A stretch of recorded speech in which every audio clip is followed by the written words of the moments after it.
Hello, everyone. Good afternoon, good evening, and good morning, depending on where you are in the world. It's lovely to see everybody steaming in through the door at the last minute. Feel free to introduce yourselves, but let me just set the scene. Here we are to talk about higher education digital transformation. And I can't believe it's been a year already since we last shared some of these findings from the Higher Education Network with you.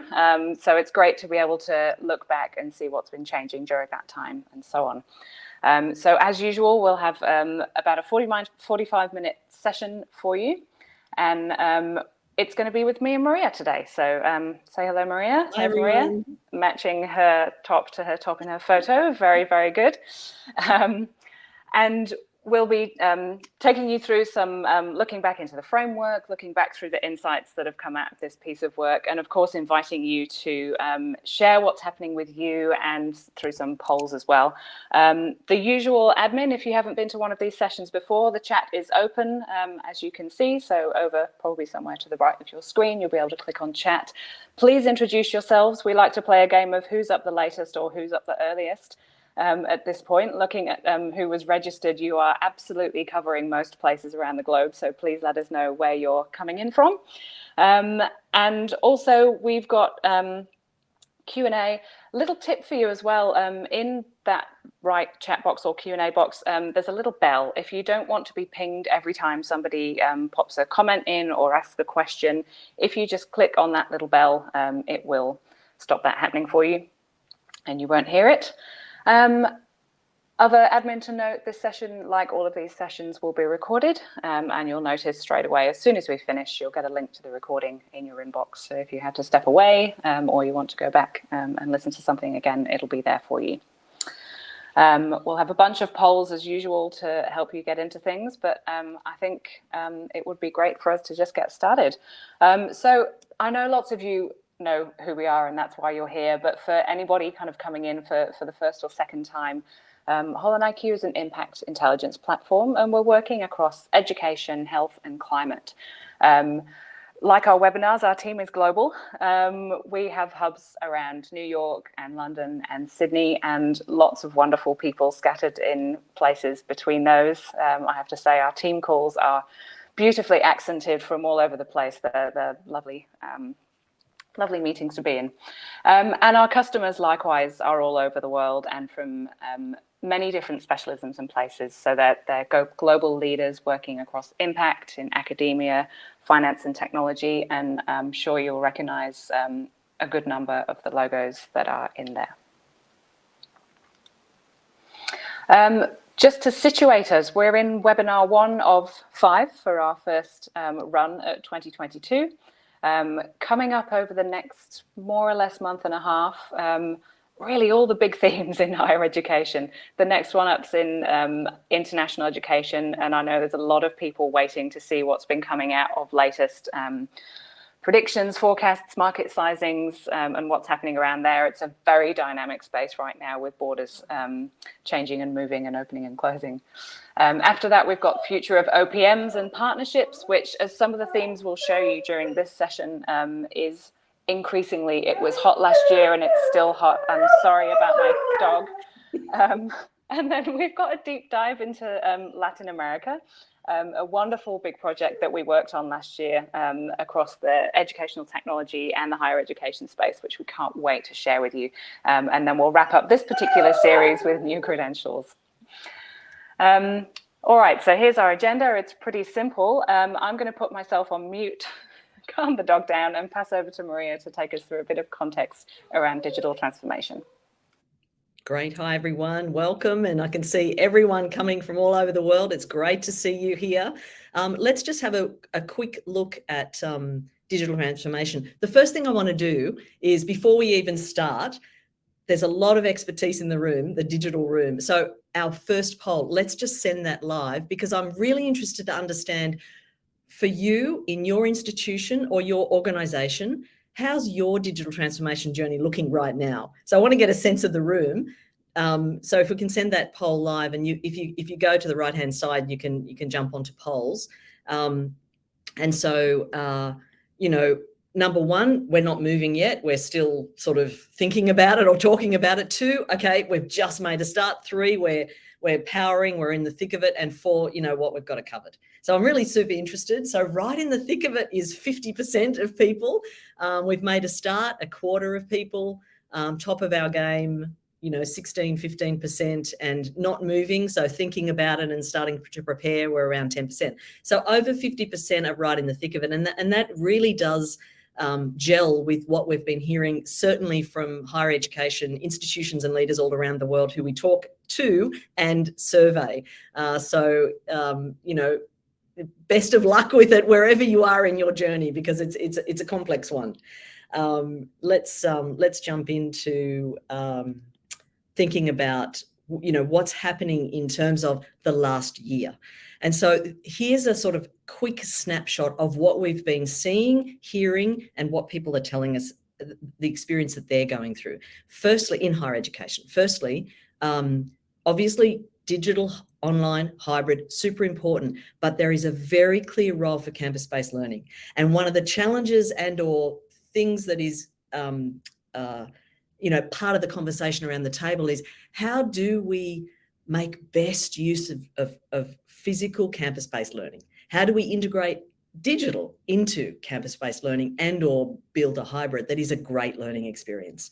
COVID has absolutely challenged sort of legacy or traditional teaching approaches. It's made everyone rethink quite a lot how to build a great learning experience and learning outcomes. Given that now what we're seeing is people coming to the conclusion that this is not a spike that will sort of go away. It's not a hump. It's not a sort of a blip that's going to go away. It has altered things, not 100% radically different, but certainly it has altered the landscape going forward. Definitely some of the things we're hearing is around changing workforce needs. I mean, changing workforce needs has been a topic forever, of course, but changing student needs, the consumer or learner willingness to and want to study in different ways for different reasons, and some changes to, or perhaps you might call them opportunities around different types of students, different types of learners who definitely have different needs in terms of the way in which they want to learn or need to learn. We're hearing that institutional change is, internal change management, institutional change is the biggest challenge for digital transformation. I mean, that just doesn't go for universities or anything in higher education. This is just all organizations in all industries. Digital transformation is actually hard and complex. One thing we're absolutely hearing very strongly from universities is that student experience is their focus, which is of course wonderful. They care about their students. They want them to have an amazing student experience and good outcomes, of course. And the challenge is how to integrate digital there. We're also hearing a lot of concern around and thinking about equity of access, diversity, equal access and so on, has been challenged through these different modes of learning. That's top of the agenda for many institutions.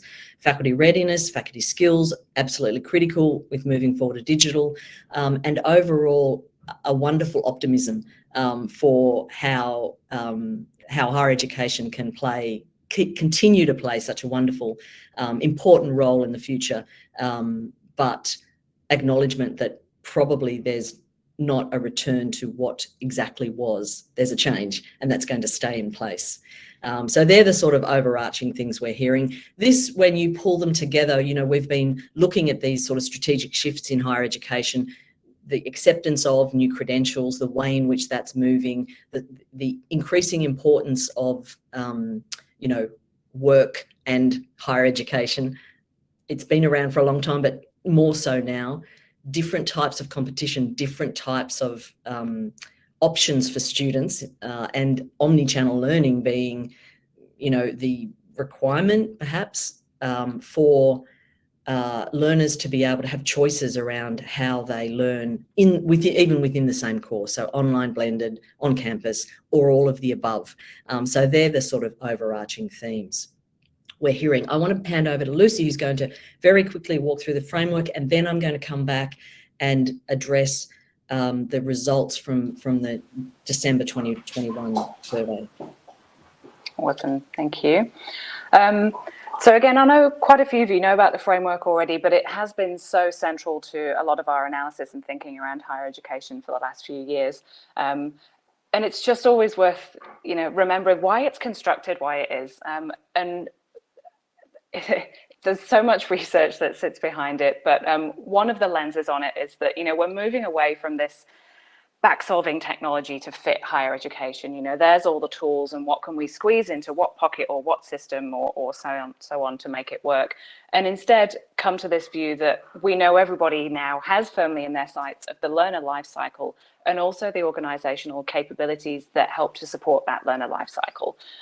So we think a lot of the time in terms of what would be the faculties or departments who are in charge of these capabilities, who needs to work together with who, and how do you form a broad picture across the whole of a university environment to understand where the gaps might be, where the strengths might be, and how to keep everything moving forward as we're all in the thick of it right now. And so this just slightly zoomed in is the framework. So very quick reminder, we've got the 4 dimensions along the top: demand and discovery, learning design, learner experience, and work and lifelong learning. Those each break out into 16 domains of capability, from product strategy right through to alumni and continuing education. And imagine that looping back, and a lot of the learnings from all of those stages looping back again into the strategy and market insights and customer needs and so on.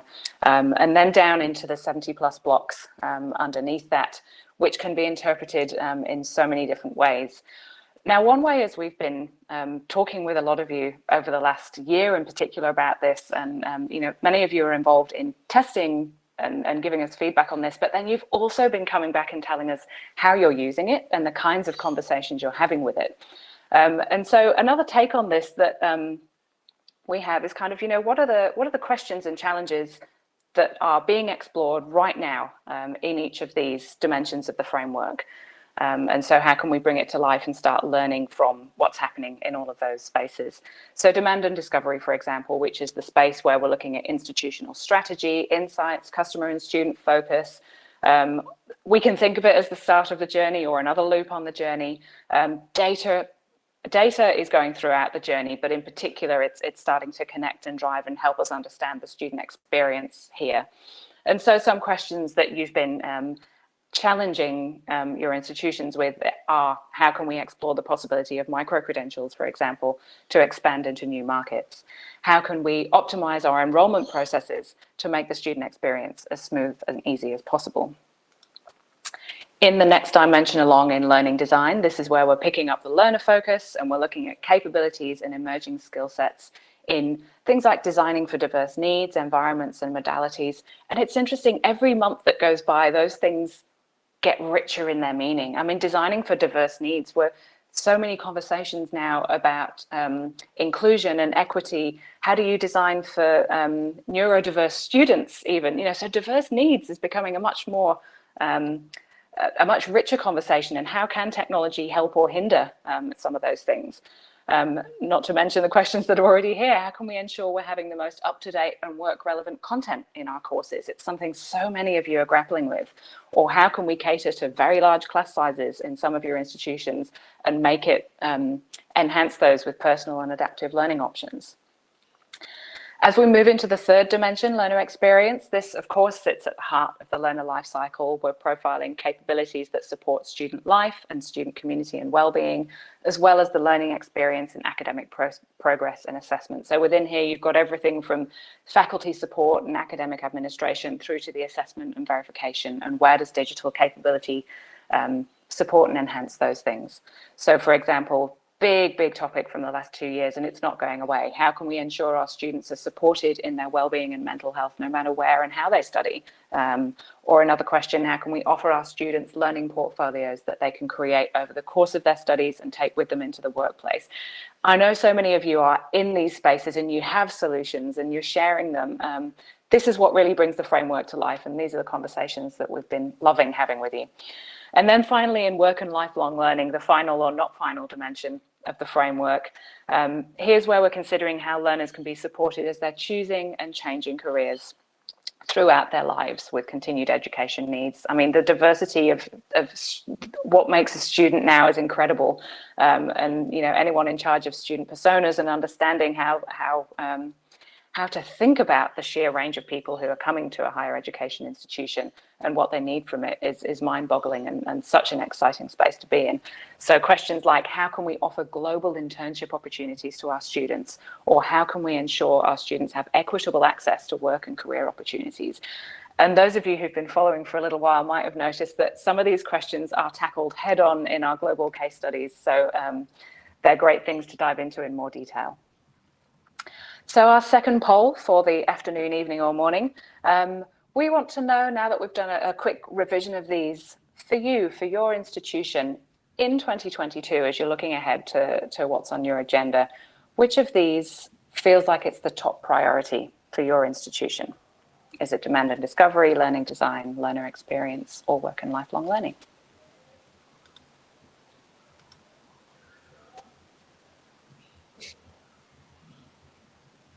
Okay. Yeah, learner experience is shooting up to the top already.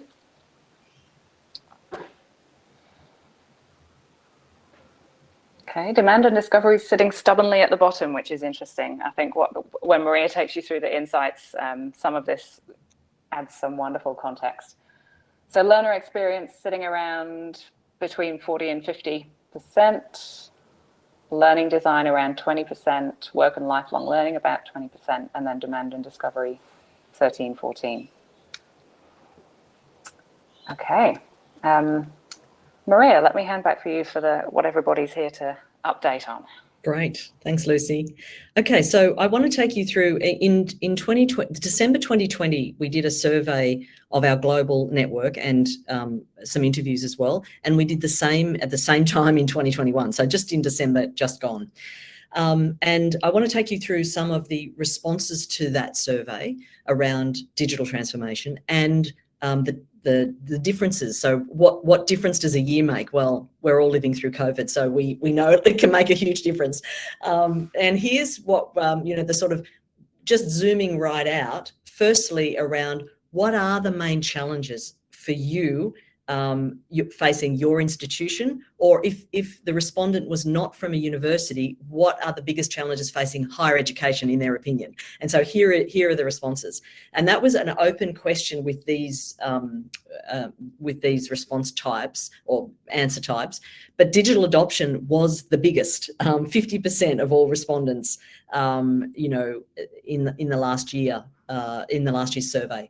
Digital adoption, it is the number one. Now, if we had have asked this a few years ago, and we did actually ask a few years ago, back in 2019, we asked about, biggest opportunity for growth, and digital was not sitting at the top, which I think was interesting. I mean, that was, feels like another world ago.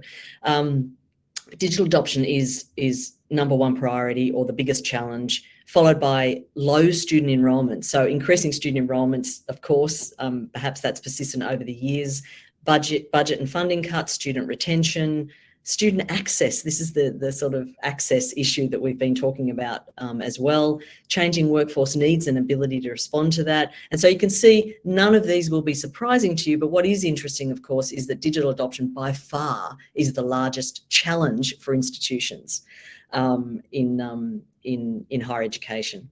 And so we also, moving on to digital maturity, we wanted to understand how institutions feel, how mature they think they are, their perceived maturity in digital. And so here we have green and blue bars, as you can see. So university respondents are in blue and non-university respondents are in green. And non-university respondents is typically those organisations that work in and service institutions, and that's higher education. Often that is technology companies, it might be learning management systems, or it could be, and others too, but they're non-university. So what's interesting here is that almost half of university respondents assess their overall digital maturity as high or very high. That was a bit surprising, given that, there's such a move to improve digital capabilities, I guess. But a lot of universities think that they're okay, they're moderate. Now, these are all perceptions, of course, and one's own definition of what digital maturity is can differ by individuals. What's interesting is non-university respondents have their say on what they think in terms of higher education. And so generally non-university respondents feel, much more mature in their own digital capabilities, I guess. But what we're seeing also is an improvement in digital capability assessment, self-assessment in universities over the last year. While we're considering how the last year has sort of unfolded for you, and I'll come to what the network said, but I'm interested in understanding from you, due to COVID, is your institution or your organisation, I guess if you're not in an institution, in a better position than before, or about the same, or in a worse? Just zooming right out, what's the sentiment around that for you? Super interested to understand that, and then I'm going to reveal what our global network said from the higher education team. So in a better position than before is high on the, it's just 2/3 already today in this team, in this group, say in a better position than before. Now, I think that's really interesting. I'd be super interested to hear in the comments what that's all about, because often the headlines show a different picture about what's happening in higher education. And so about the same, 22%, and in worse position, 13%. So by far and away, 2/3 of you are saying that due to COVID, you're in a better position than before. So any color on that in the chat would be really super interesting. So let's just move on to what our cohort said. So the middle bar there is university respondents. So in 2021 and December 2021, overall, it's about 1/3 each saying we're in a worse position, we're in the same position, or we're in a better position. Non-university respondents, this is not surprising. Non-university respondents, 65% are saying they're in a better position. But if they work in a technology company servicing higher education, that's not surprising, because there's a huge amount of demand at the moment for that. But what is interesting is the a third. A full 38% of institutions said they're in a better position. And so and 2/3 in this group today say they're in a better position. So I'm interested to see what that is, what you're thinking about there in terms of, opening to new markets, or finally perhaps being able to move forward in digital that's been a struggle for so many years. I'm not sure, but I'm really interested to see what that is. Just meta commenting on what I can see in there. I think people are having a very nuanced view on what better means. And it's not simply financially better. There seems to be, in these comments and in other conversations we're having, there's better as in, okay, we're on a journey we needed to be on. And maybe on paper things look a little worse, but we're going somewhere. So just wanted to add that. Yes, and there definitely is a bias. Thank you, Frank, because people who come to a webinar called Digital Transformation in Higher Education are typically interested in digital transformation. And if you've moved from A to B that you've been struggling to move to for some years, perhaps the perception is a better position. That's right. It does depend on the audience. So moving to capability gaps. So generally, we're asking institutions and non-institutions about where their capability gaps are in relation to people, process and technology. And here you can see between 2020 and 2021 in terms of the different bar charts. There are differences in institution size as well. And so we factored that. But basically what we're seeing here is that large institutions are saying that they have less of a gap in people, less of a gap in process, and a bigger gap in technology. And so that's an interesting move. I mean, what's happening at small institutions and how they manage things compared with larger obviously is quite different. We're also seeing non-university respondents saying that they're perceiving that higher education institutions have got a less of a gap. So, you know, it's interesting to see where people think the issues are, and generally, you know, process is higher than people, but technology is a little lower. I mean, mostly universities and others feel that technology is not the issue. Essentially, you can deal with technology, but people and process is harder because it's all around that change management, of course. And so just moving on to ranking of digital performance. So we do ask, where do you rank in terms of digital performance? And 1 is we rank highest, and 4 is we rank lowest, you know, between each other. So demand and discovery, which is that early part of the life cycle, and that's you know, new products, digital you know, student recruitment, and so on. And often that has been digitized over the last number of years through marketing teams and international education teams and so on. And so that's showing that universities, institutions feel that their ranking in digital performance is highest in demand discovery and lowest in learner experience. And that really is the same as last year. That actually the ranking hasn't changed.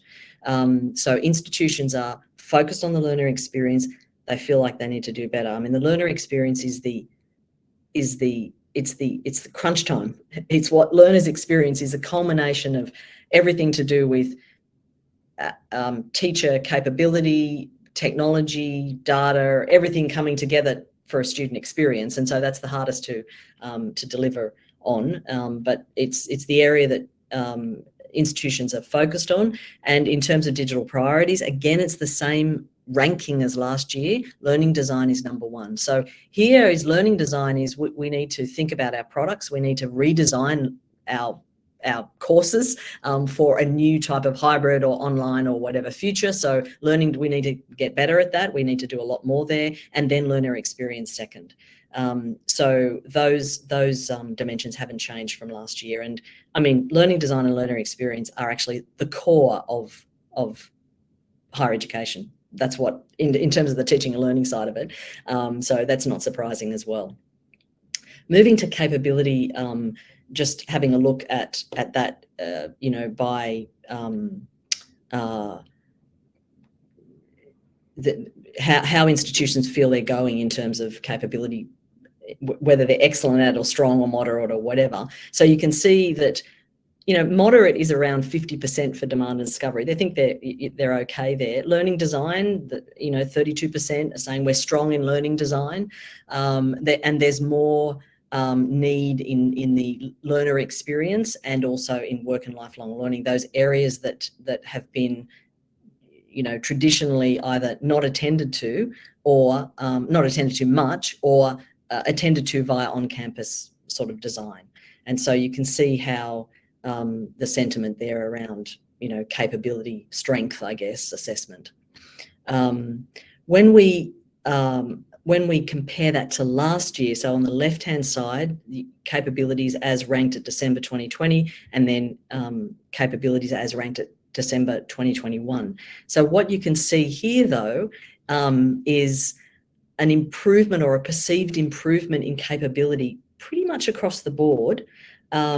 From, say, in demand and discovery in December 2020, a third were saying we're emerging in this, but only 16% are saying we're emerging this. Of course, you know, we're talking about different samples and so on, but overall, we've got quite big samples. We're seeing a perceived improvement over the last year in digital capabilities pretty much across the whole part of the life cycle. And still, you know, in terms of the demand and discovery and learning design generally, they are the areas of perceived strength compared with learner experience and work and lifelong learning.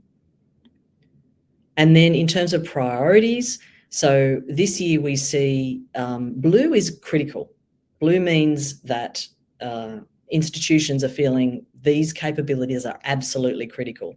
And so the first two, demand and discovery and learning design, 50% are not just saying this is important, they're saying this is critical. And 36, a third almost, across learner experience and work and lifelong learning. Everything's important, right? This is what we see here, but some things are really critical. What's interesting here is I just want to show you the comparison to last year. So everything was also important last year on the left-hand side, but actually it wasn't as critical as this year. So our university network, global university network, is saying the level of criticality is increasing. Before, yes, it's important. We need to get better at this. We need to do this. Now it's like, okay, you know what? This is absolutely critical to our future. And so 50% are saying demand and discovery, which is that, getting students in the door and giving them a great onboarding experience and student recruitment and all that sort of thing, enrollment and so on. Absolutely critical that we build digital skills here. Same in learning design. It's still important all across, but I think the difference there is it's becoming more important to the sort of core future. The other area that we ask about is how institutions are building their capability. Are they buying it in, essentially? Are they partnering for capability? Are they building it themselves, etc.?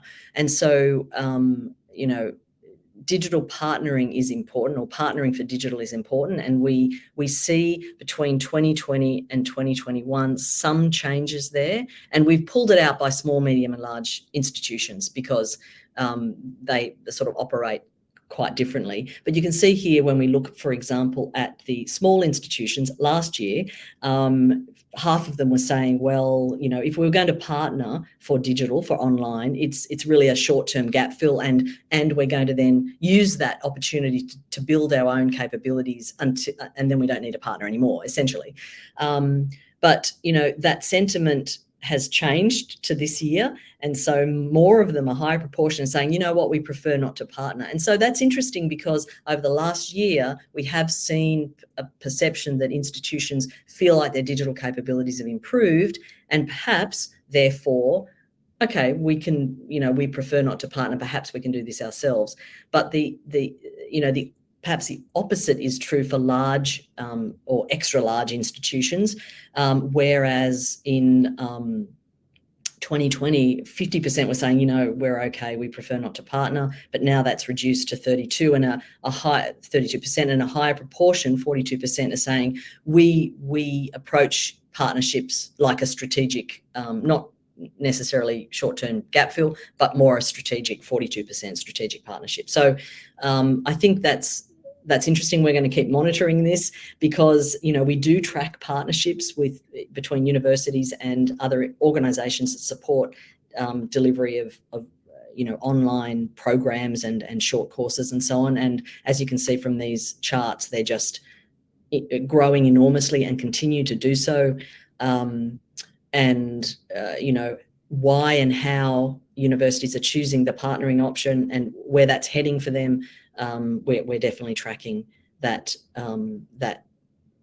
topic. And actually, one of our upcoming webinars is focusing right in on these academic PPPs and online program managers and so on.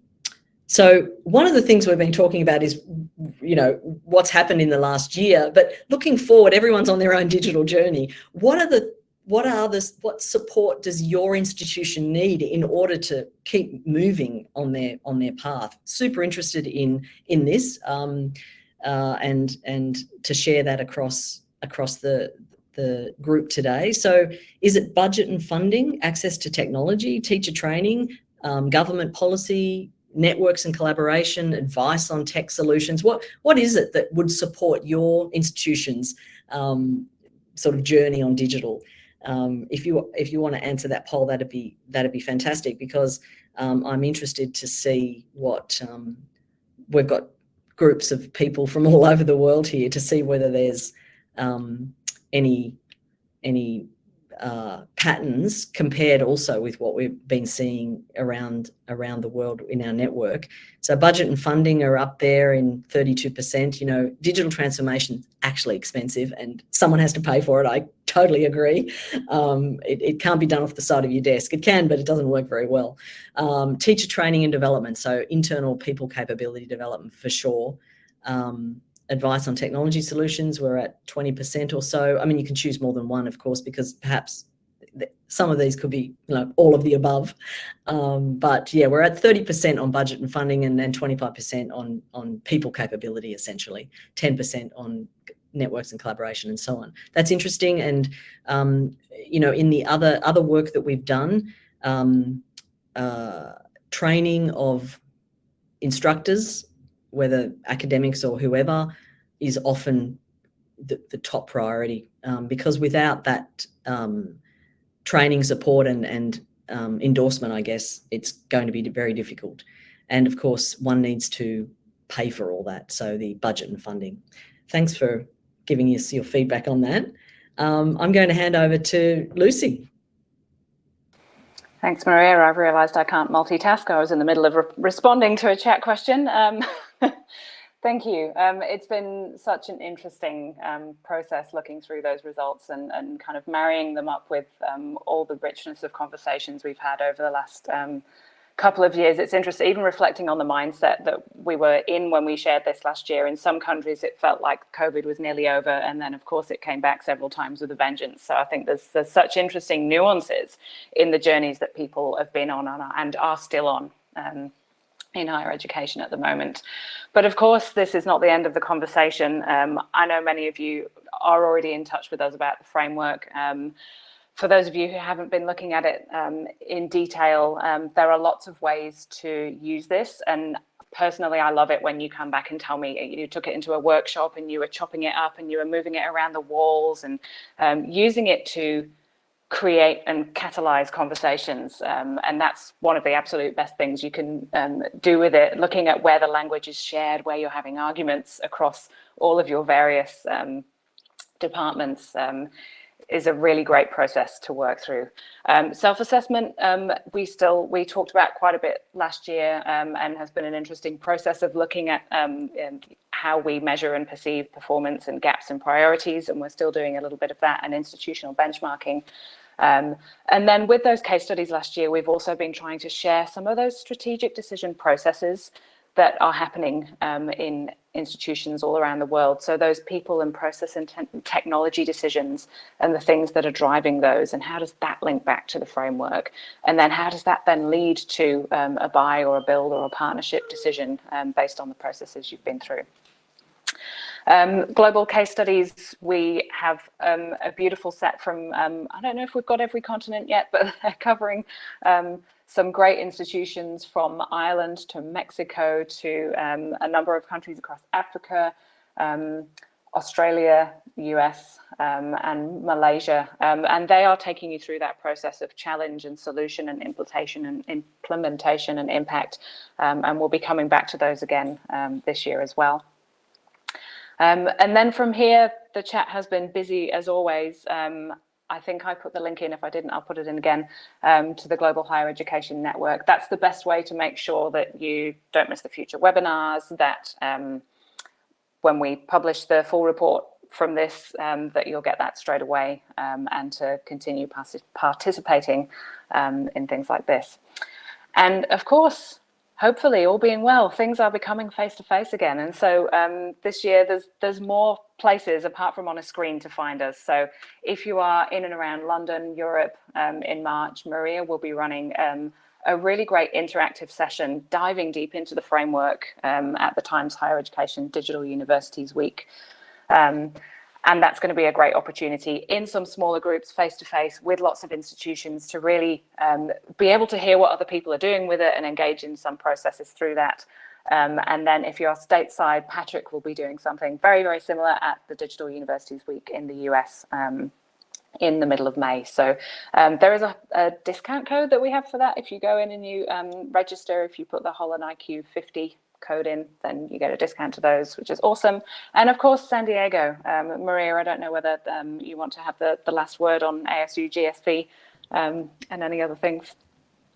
Yeah, thanks, Lucy. I think we're just sort of semi-excited about getting back face-to-face, or partly face-to-face. As I said, semi-excited. We'll see how that goes. But yeah, if you're in any of those places, love to connect. But of course, our webinar series continues to, we'll continue those as time goes on. It's great to have you here. Thank you so much, and we'll see you hopefully at the next webinar. Yeah, look forward to it. Thanks, everyone.